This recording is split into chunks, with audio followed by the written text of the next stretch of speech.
40, short, 5 left, in.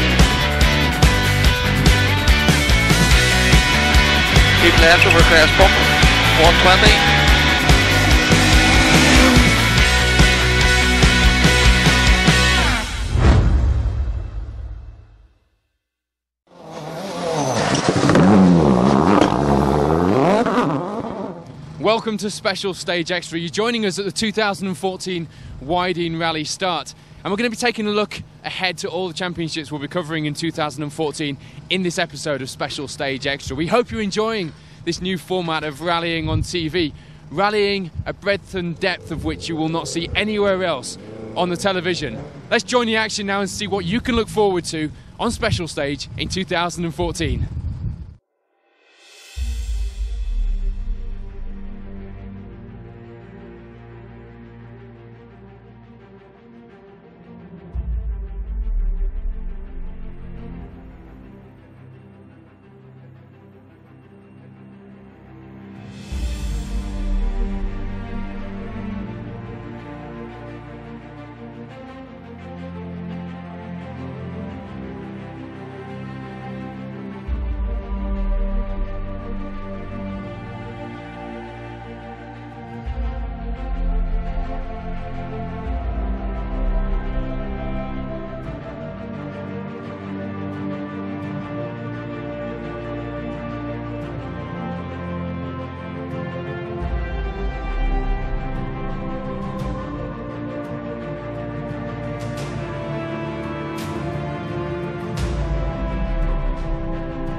Apart from our new Special Stage Extra show, not much has changed for the 2014 season. In fact, the biggest change that you guys at home will notice is the sponsorship of the BTRDA and Asphalt Championships, both of which will now be running with RAIS as the sole headline sponsor. This, of course, means that nothing will change as far as your TV coverage is concerned, as we'll still be bringing you the same level of coverage, if not more, than we did in 2013, making sure that you stay up to date with the UK's premier championships right here on Motors TV. For the BTRDA, there will be no changes to the events for the 2014 season. 9 rounds of some of the best gravel stages in the UK, each one different from the last, and of course, as always, the 1400s follow the championship entirely, running ahead on the road and often providing some of the best battles on the events. This year, as always, the championship starts off in the Forest of Dean for the Wydene Forest Rally. The traditional season opener sees a mix of conditions and you never quite know if it'll snow or not, but one thing that you can be sure of is plenty of action and results that are never predictable.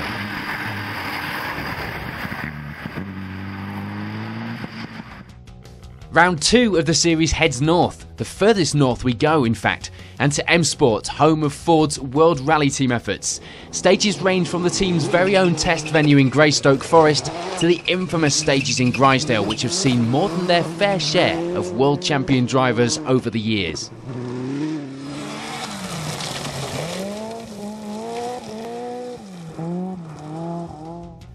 So from our most northerly event to the opposite end of the country, the Minehead-based Somerset stages. In the dry, this event is a dust storm. red dust as well. But there is a respite in the middle with the tarmac Porlock Toll Road stage. Julian Wilkes' home event, despite what we may have told you in the past, but not necessarily his favourite. You can find out what that is later in the show when we catch up with him for a chat about the forthcoming 1400 BTRDA season. And it's back to Wales for round 4 and into some of the famous stages of Mid-Wales. Based in Welshpool, the event takes in a number of long and tricky forest stages, as well as spectator favourites around Sweetlam and the more recent classic, Mick Jones Woodyard. The event is approaching the midpoint of the season, so it really is important for the results to be starting to come good by this point.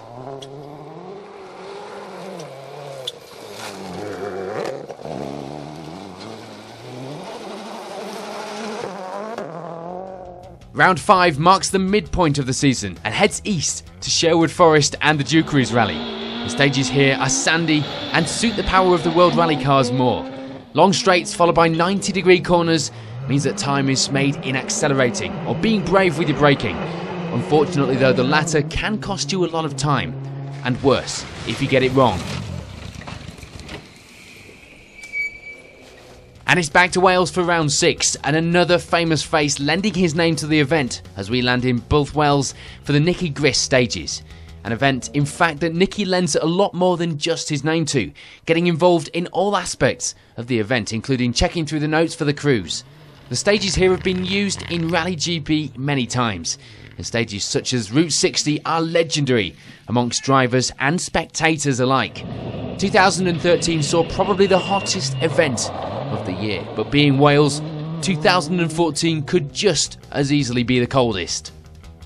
Not too far to travel for round 7, just up the road to Ludlow and into Hay Park and surrounding forests for the Woodpecker stages.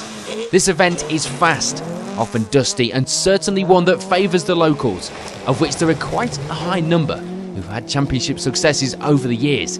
2013 wasn't kind on some of our crews, and the stages here caught a lot of contenders out and made for some interesting changes to the results as the day went on. Round 8 is the most recent addition to the calendar, and 2014 will see our return visit to Yorkshire and the forest tracks of Dalby for the Trackrod Rally. These stages need no introduction, having played their part in many Rally Great Britain's story over the years. And with the season drawing to a close, they are now playing a part in the BTRDA battles as well.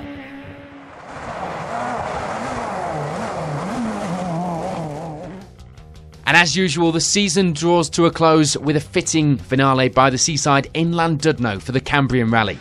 The scene of many battles down to the wire, not least last season when the Gold Star Championship was won and lost on a tie-break. The event sees some classic stages in North Wales and more recently some new challenges, including a return to the Great Orme stage after a few years away.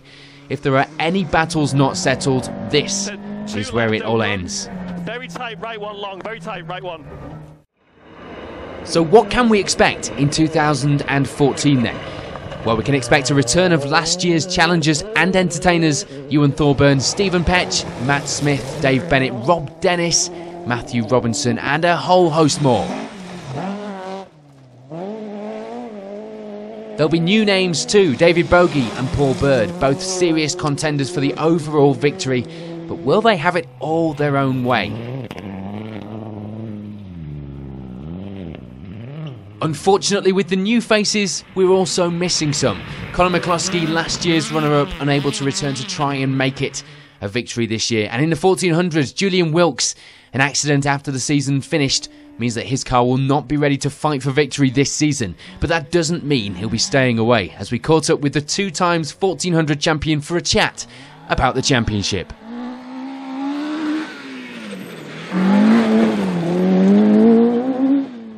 Well, I'm joined now by a face who you will recognise from our coverage last year, of course. It is our BTRDA 1400 champion, Julian Wilkes. Julian, welcome to the Wydene. No race suit though, tell us about that. No, definitely not. I'm here just to spectate and service today. Taking a bit of a year out to repair my car, but I couldn't keep away that long. I had to be here in some way, shape or form. And of course, after having a year with very little event in terms of damaging the car, you then took it out for a bit of fun after the championship, and there we go. It's typical, isn't it? You have 2 seasons of almost perfection, and then I go out, and as a treat for my dad, thought I'd take him along for a ride as well. And it wasn't his fault, by the way, but it was certainly it ended quite badly, quite a high speed off. But we were okay, and the car will rebuild, so it's good. So what can we look forward to this season? You hear everyone getting ready for the rally, and it's going to be an exciting season. Everyone's quite excited that they might have a chance of winning this time. Yeah, absolutely. Yeah, I think because I'm not here, they're all out. There's certainly a record. I think there's 60 1400s. I'm certainly looking forward to it. I know it will be hard for me to be away from the championship, but the closeness of competition, the likes of Dave Bennett, Matt Smith, there's Clive Anstey, Justin Lawson's come back this year. We've got Ash Slights and a few others, Darren returning. So I think really it's going to be a cracking year. Of course, Justin's back with your assistance, particularly on this round. I don't know if you're going to continue that, are you? No, it was a one-off really. I was glad to see Justin put an entry in because he's been out since the Woodpecker 2012 when he had that big off towards the end of that championship season, and he's been rebuilding his car, and he was that close. He's got this new trick suspension, but it didn't quite arrive, or there wasn't something quite right with it, so he was missing suspension. So I loaned him my Proflex for the front, and yeah, I wanted to come up here just to help him out today. Well, that's great news. It is good to see you out. Talking about the way the championship can go, because last year, in all respects, the 1400s and the main field in the BTRDA couldn't have been much more exciting for a rally championship. The finale really did get everyone talking. Can we expect the same from this year, do you think? Yeah, I think it could be better. I know that it went down to the wire in the Gold Star. That was a tremendous end to the season. That was the 1400s. I think will be one of the best yet. It's a shame I'm not part of it, but I certainly am looking forward to the closeness of the battles. All the rounds are slightly different, so I think you could get a winner on one and then a different winner on the next. I think it will take a while for Justin maybe to bed into a couple of events, but I think Dave and Matt will be the two kiddies on it. It's been a bit of a joke, particularly in the outtakes, that I did mention that quite a few events were your local event, because I forgot actually where you were from, obviously. What is your favourite event? Not local event, that's the Somerset, isn't it? Yeah, local. But what's your favourite? I'm only an hour or so down the road from here, so you could class this almost as local. That's probably where the confusion came from. wasn't the Woodpecker my local as well? But anyway, the Wydene for me, we're here on the Wydene. The Wydene is my favourite event. Whilst the Somerset's my local event, I've only done the Somerset 3 times, would you believe? Here I've done 7. We had a second to Ian Evans in 2007 in the snow. 2008 went out with a gearbox hold on the first stage, and then ever since then up until this year we've won 5 back-to-back. So this has fond memories, this event has. Some really good overall results as well, let's not forget that. You kind of trounced the competition in the snow a couple of years ago. Yeah. I was talking to someone about it earlier, and it's when you're in the 1400s, you're at the front of the field, so you're going along doing your own thing quite happily, pushing as hard as you can go and dealing with the conditions you've got. And singing Dire Straits songs. That was one year, yeah, for sure. I think in the snow, I don't think I was singing that. It was quite hard work, involving. But no, it was a good event. We just ploughed on, so to speak, all event, and we had some good conditions, had the right tyres. The car sort of works well because it's simple, and it just worked really well that day. But to get third still, in this day and age of all the machinery out there is phenomenal, and I'll look back on that in years to come, I'm sure. And there will be more achievements, we're sure of it. And he says he's not going to come out this year. I just got a feeling we might see you later in the year, but we'll see. Well, we'll be out watching on the Somerset because that is my local event, and depending on how the bill goes with the car finances, I've joked with Matt and Dave that I'll be out to trounce them on the track rod, their local event. Well, if anyone wants a car testing this year, you know where to come. Maybe, yeah, we'll see. Thanks for joining us. Cheers, thanks for the time. Cheers. Join me after the break as we take you behind the scenes with the Tag Rally Sport Team for the second event of the National Series for Rally America, Rally in the 100 Acre Wood.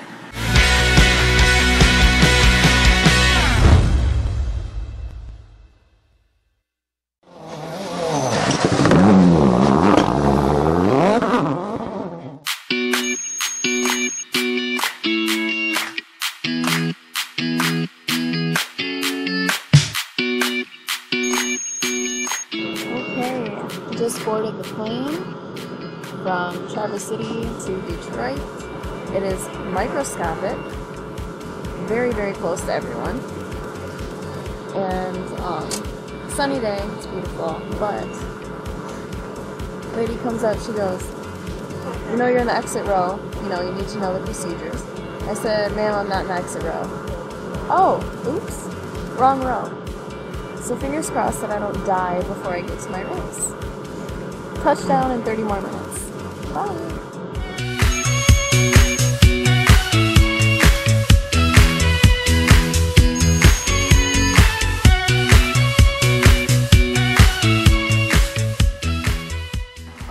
So we just got back from recce. Very, very long day. It started at about 7. We got back at about 6. I was sick most of the day, jet lag, congestion, sinuses. It was rough. We recce'd 17 stages straight. That's just absurd to me that we recce'd that many stages. It's about, I think it averaged out to about 500 miles. So tomorrow's the race. I'm going to be up early to Parc Exposé, make sure that the car is clean, looking good for pictures and fans. I'm so excited to see everyone, see all the support, both locally and from all over the country, to see other competitors and everyone out there just having fun and excited for the rally.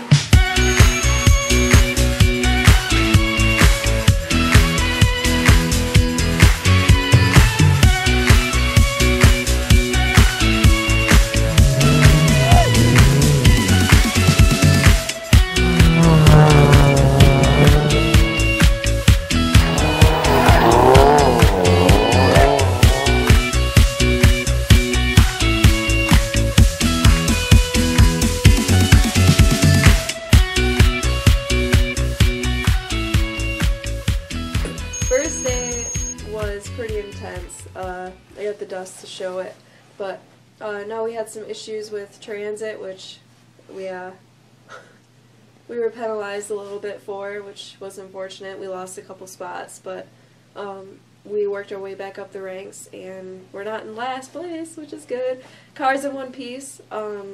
Car's running awesome. Tracy's driving the hell out of it, and yes, everything seems to be going really good. So we gave candy out to all the workers, and very appreciative.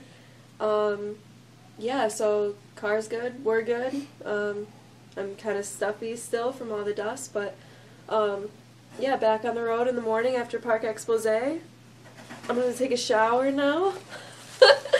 Back in the hotel, and I'm gonna drink one of those beers over there. So yeah, just checking in, and now I'm checking out.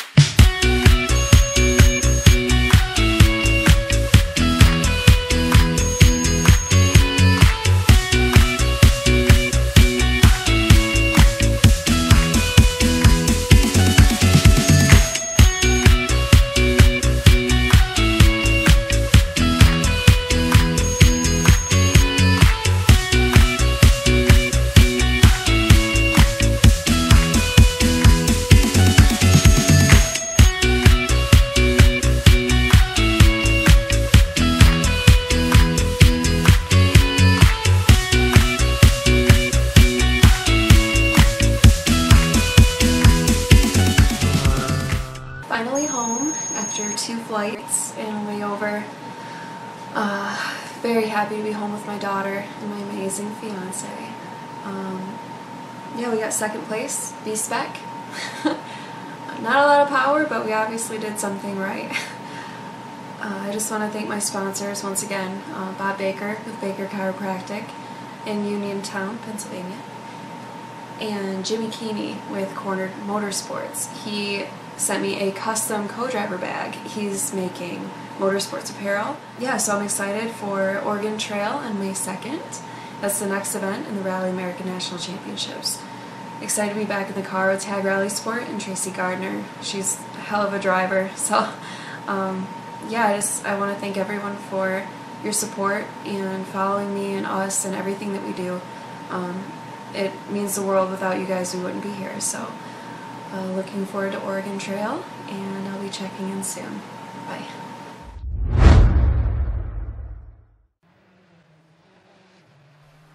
The Rally America National Series has been growing in popularity in recent years and is now on the radar of many people outside of the US, thanks in no small part to social media, of course. We caught up with David Higgins to chat about what makes the long-distance rallying appeal to him. Yeah, I love the American stages, really. They tend to be quite fast and very flowing on most of them, but it's a variety you get for the championship, really, where you've got the first rally of the year is a snow rally, we've got tarmac rallies, we've got some tight twisty, but the best thing is the events are still running a bit more like the old school events here, a bit more of an adventure. Every rally goes into the dark, so they're quite long events as well, like 2 or 3 days, so you're getting plenty of driving in as well. But the best thing for me is obviously with the cars we're in now are more than WRC cars, so we're still like on WRC new generation chassis, but with a 2-litre engine still, so we're getting like up to 265 horsepower now out of them, so you're driving full on proper cars, so it's really, really good fun. How are you finding it in terms of tapping into the audience over there? Because that's kind of been, I think Ken Block is probably considered the world pioneer of breaking that barrier down. How are you finding engaging with people? Yeah, it's really different. Like obviously Ken's got like a massive amount of followers, but he has a huge sort of like fans. But it's almost he's got himself to a status where it's almost like not a real character. Almost it's almost like a band, sort of a brand that they're following.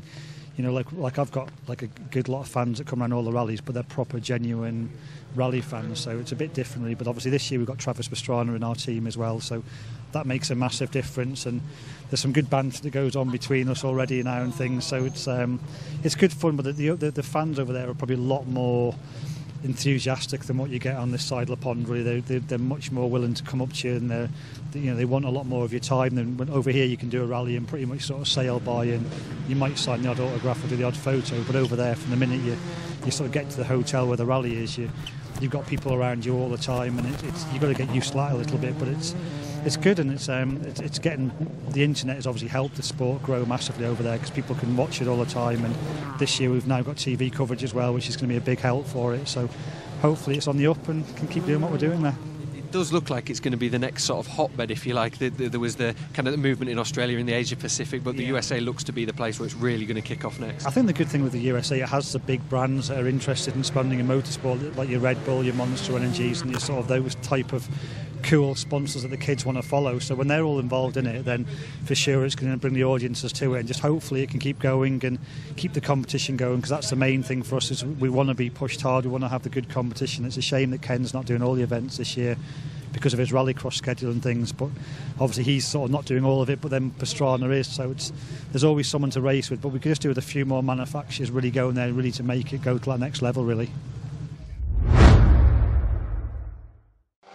Still to come on Special Stage Extra, we take a look ahead at the REIS Asphalt Championship and the Mintex British Historic Championship, as well as a look at what you can expect on future episodes of Special Stage Extra. We also go on board for some of the best in-car sequences from our 2013 coverage on both gravel and asphalt. But first, it's off to Stoneleigh Park for Race Retro 2014. Almost 30,000 people made the trip to Race Retro over the 3 days of the event. Not all here for the rallying like us, but for the wide variety of motorsports spanning over 80 years. As well as displays inside, there would also be displays outside on the live stage, and a wide range of cars took to the narrow tarmac roads around the venue, with everything from a Mini to a Delta S4. There was certainly something to suit everybody's tastes.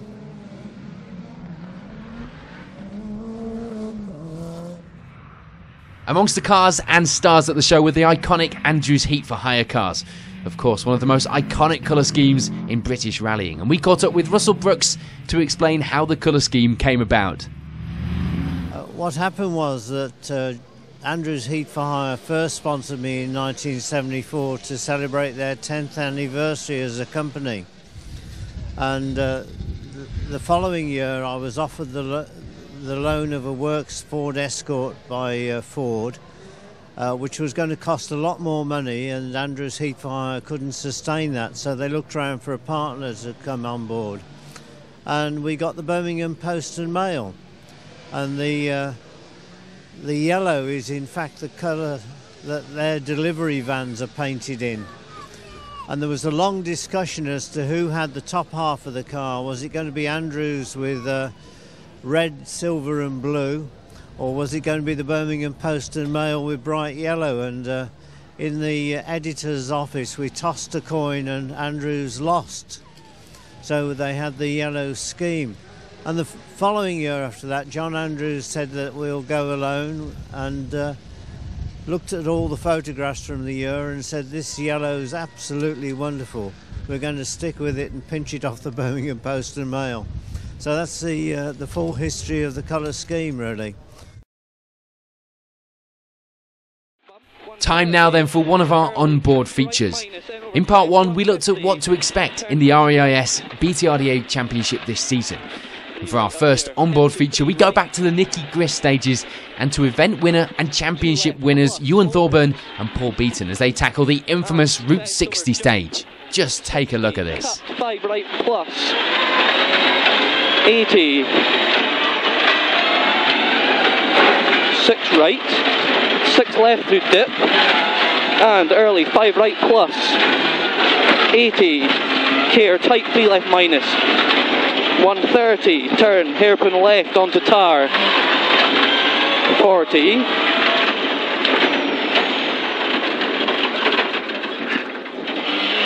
six right 130, stay middle over crest and 6 left past car park 40, keep right up, stay right in middle over big jump and into 6 left 130, turn 2 right and turn hairpin left into long 4 right 100, caution 6 right over crest into sudden 2 right no cut, 2 left plus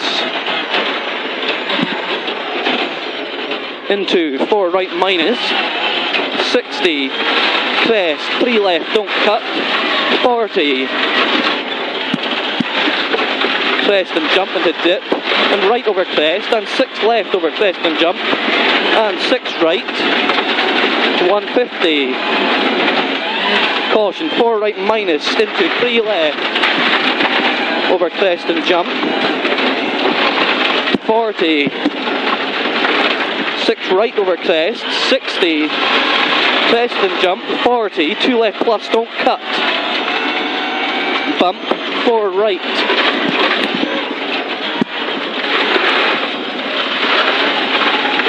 and crest 40, 4 right minus through dip 40, 6 left in over crest 80, early 6 right minus, crest and jump and left over dip and caution jump.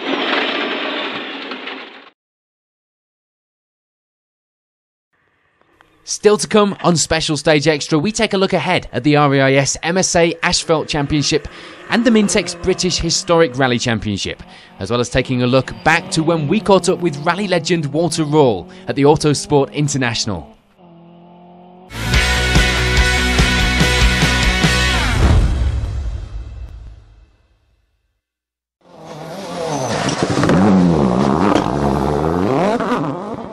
Welcome to Special Stage Extra. Now I'm joined by a man who needs no introduction here at the Autosport International race and rally legend Walter Röhrl. Walter, thank you for joining us here at Special Stage Extra. Welcome to the show. Thank you. I'm really impressed. I am first time here. I heard it since 5-6 years that it's a beautiful show, but I was really impressed how interesting this show is.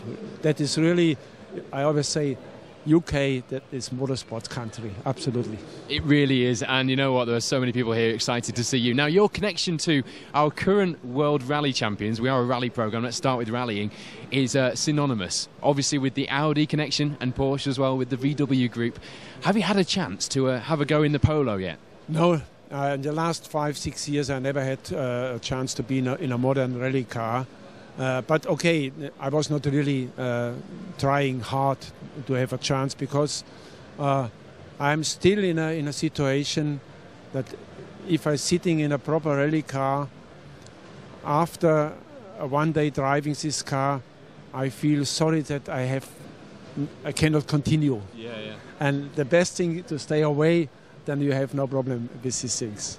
Now, I've heard it said that your favourite rally car of all time that you drove was the 037 Lancia, which was a fantastic looking car. Because, am I right in thinking it was because it was more of a race-bred machine? Yeah, absolutely. It was like a Formula One. He was very precise to drive. And, you know, the big level of car driving is rear-wheel drive.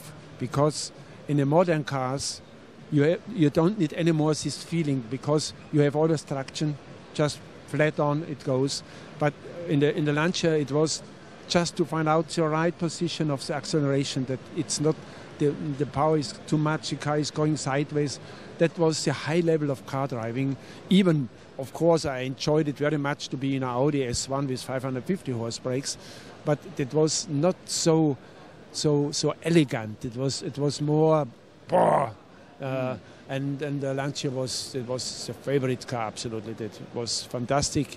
Even all other cars, beginning on Ford Capri in '71, it was very impressive. The Opel Ascona, Fiat 131.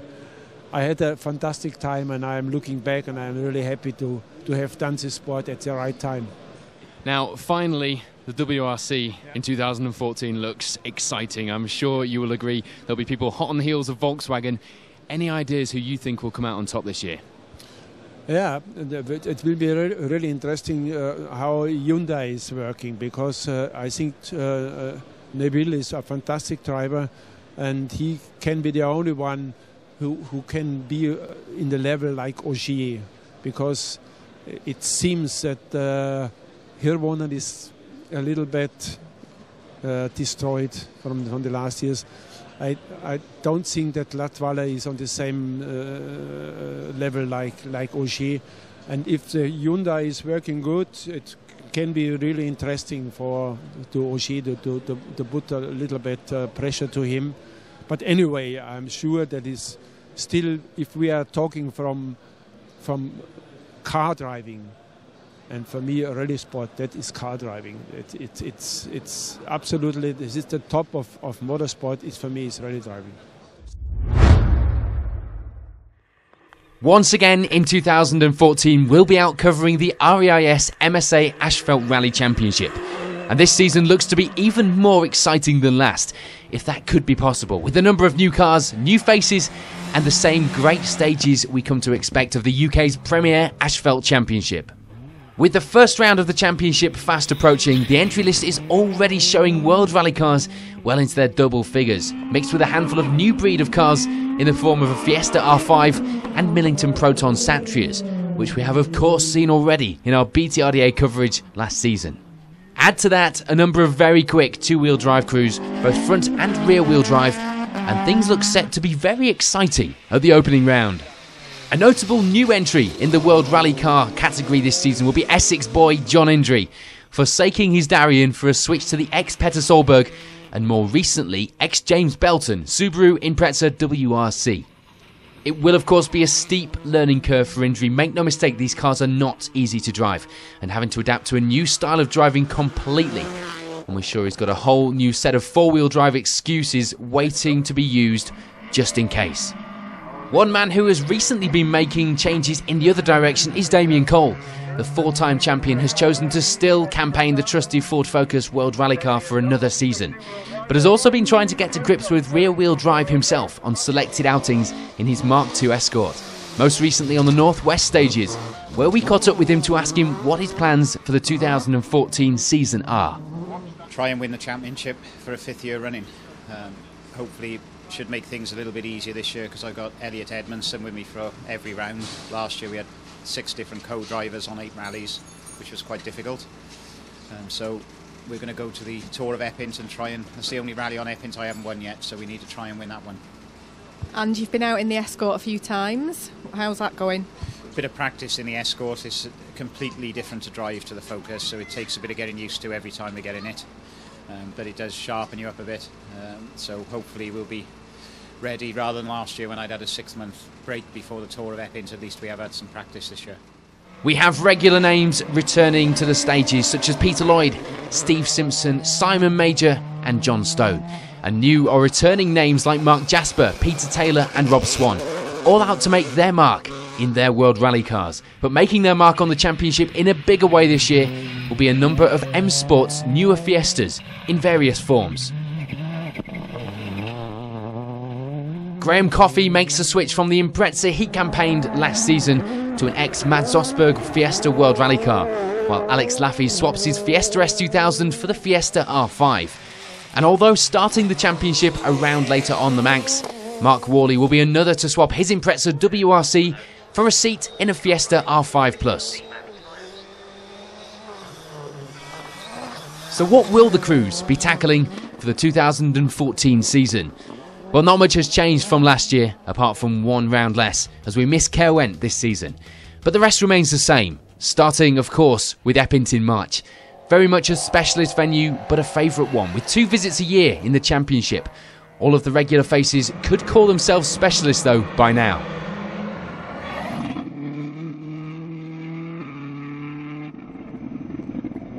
From there, it's on to the Manx, a favourite of many. The roads on the Isle of Man are legendary, driven by the best in the world, and indeed having claimed the best too.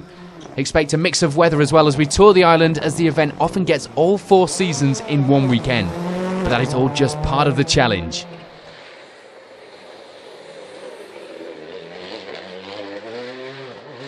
We stay with closed roads for the next round, as well as we head north for the Jim Clark, an event that also favours local crews, with stages such as Abbey St Batham's often deciding the results at the end of day 1, and often not the results you expect to see either. Spectacular sights such as the Swinton Jumps and Langton Water Splash are always a draw for the fans on this rally.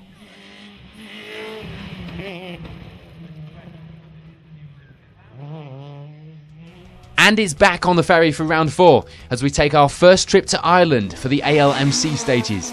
A compact and easy to reach event just outside Dublin. It has often been some drivers' first taste of the Irish lanes. While not registered, it's a chance for the championship crews to gauge their speed against the locals. Round 5 of the championship is our first of 2 visits to Otterburn for the Tyneside stages.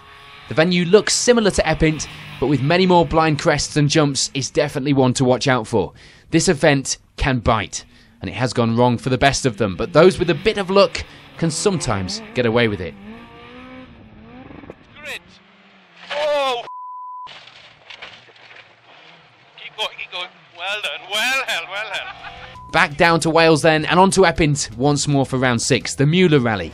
The stages will be similar to the season opener back in March, but that doesn't mean they get any easier. The change from the bumpy, narrow roads of Otterburn to the faster and smoother roads of Epint will be a welcomed change for many, but crews will still have to give it 100% in order to get those championship points on the leaderboard.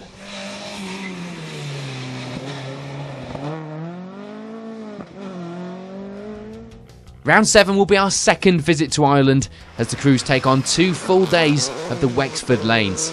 Travel and time from work mean that the 2013 event saw a smaller championship entry than most rounds, but those who were clever saw that as a perfect chance to gain some very valuable points at the end of the season.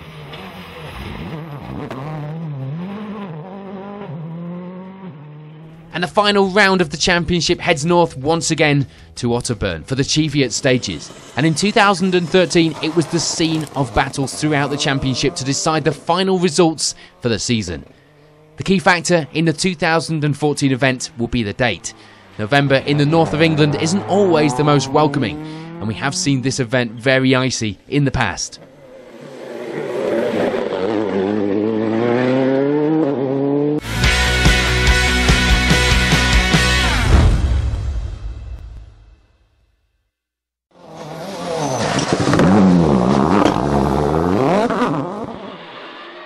So now that you've seen the events, let's take a ride on board on one of the stages.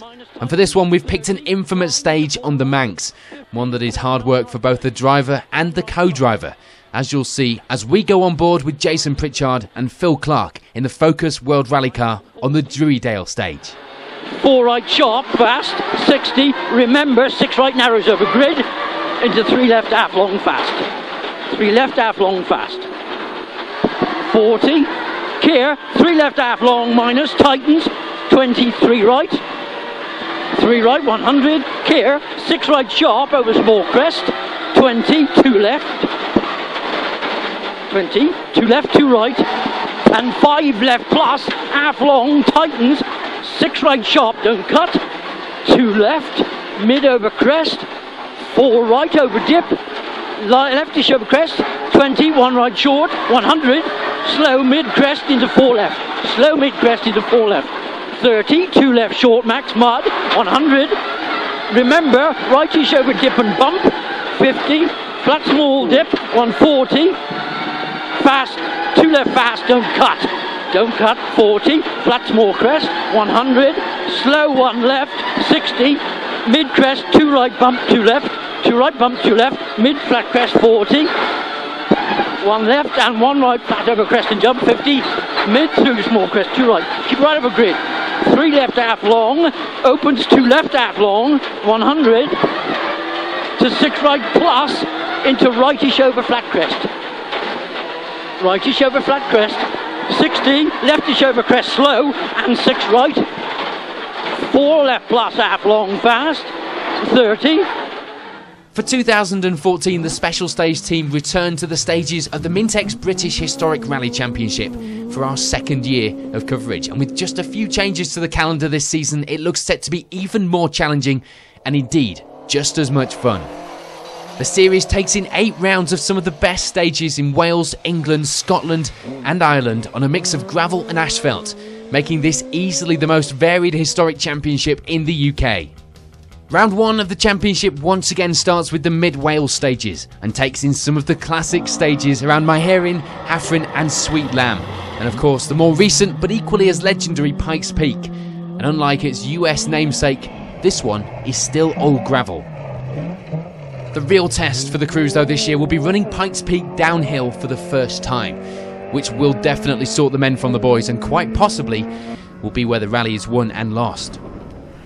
Round 2 stays in Wales and heads a little further north, Rally North Wales.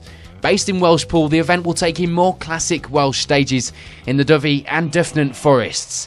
Unfortunately, due to bad snow, this round was cancelled in 2013, so the return to these stages will certainly be a welcome one for the crews.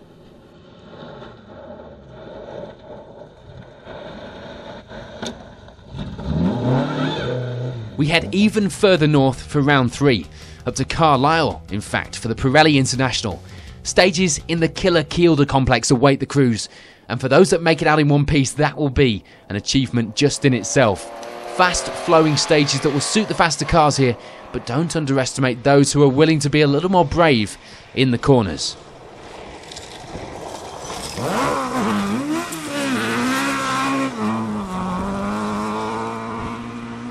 And in a continuing theme, round 4 heads even further north, and a new event for this season with the inclusion of the Scottish Rally. Based around Dumfries, the stages are not a million miles from that of the Pirelli, and certainly the resemblances will be evident when it comes to car setup. Round 5 will be our first visit to Ashfelt, the first of 3 in a row in fact, as we head to Epping for the Harry Flatters Rally. The military stage is used a number of times throughout the year on other championships, which of course you can see here on Special Stage, which gives a chance for some extra experience if people feel that it's needed.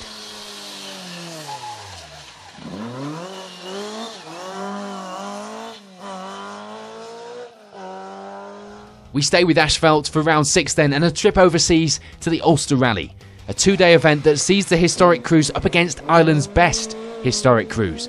The stages last year were new to many, so experience can be left at the ferry. It won't be much use on this round.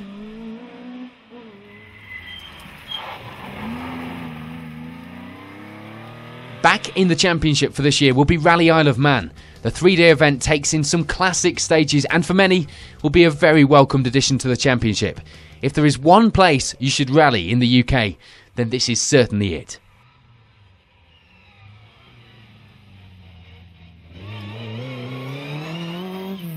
And once again, the final round of the Mintex Championship heads south for Rally Sunseeker.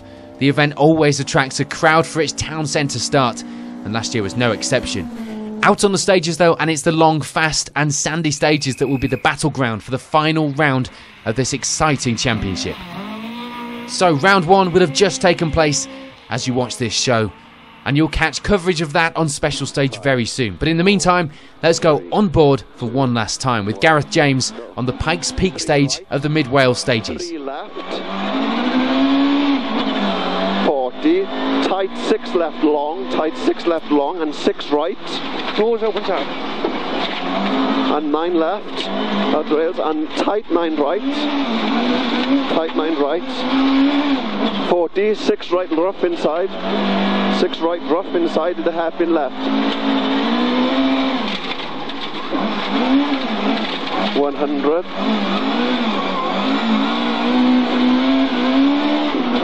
3 right and long 3 left into hairpin right long. Hairpin right long here.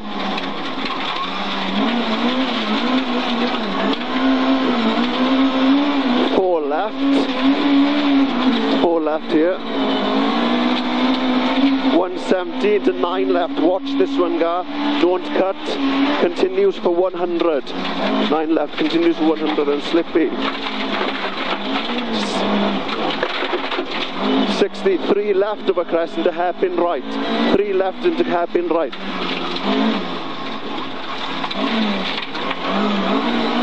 40, 4 left into tight 6 right long. 4 left, tight 6 right long. 150. 4 left and tight 3 right. 4 left, tight 3 right and back off. 4 left, hairpin left, don't cut. 4 left into hairpin left, don't cut it. Here it is, hairpin left. 40, 6 right long. 6 right long into 9 right long, tightens. 40, 2 left. So that's all for this episode of Special Stage Extra. As always, you can keep up to date with everything we do on our social media channels, where you'll also be able to find out TV dates and times for all of the championships we covered in this show. Remember, Special Stage Extra will be on again in 1 month's time. First Wednesday of every month, 7:25 PM on Motors TV.